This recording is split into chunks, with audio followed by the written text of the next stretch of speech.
अगर आपने कोई अर्बन एग्रीकल्चर लैंड सेल की है और उस पर आपको कोई लॉन्ग टर्म कैपिटल गेन हुआ है तो क्या उस पर इनकम टैक्स का पेमेंट करना पड़ेगा? हाँ, लेकिन इस टैक्स को बचाया जा सकता है।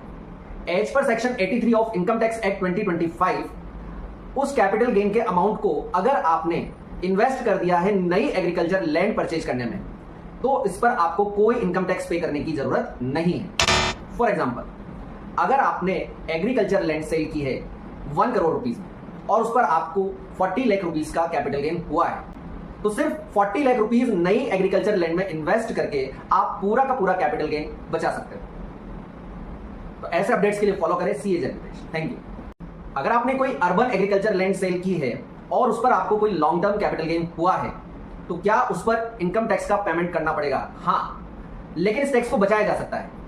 एज पर section 83 of income tax act 2025 उस कैपिटल गेन के अमाउंट को अगर आपने इन्वेस्ट कर दिया है नई एग्रीकल्चर लैंड परचेज करने में तो इस पर आपको कोई इनकम टैक्स पे करने की जरूरत नहीं है। फॉर एग्जाम्पल, अगर आपने एग्रीकल्चर लैंड सेल की है 1 करोड़ रुपीज और उस पर आपको 40 लाख रुपीज का कैपिटल गेन हुआ है तो सिर्फ 40 लाख रुपीज नई एग्रीकल्चर लैंड में इन्वेस्ट करके आप पूरा का पूरा कैपिटल गेन बचा सकते हो। तो ऐसे अपडेट्स के लिए फॉलो करें सीए जनरेशन। Thank you.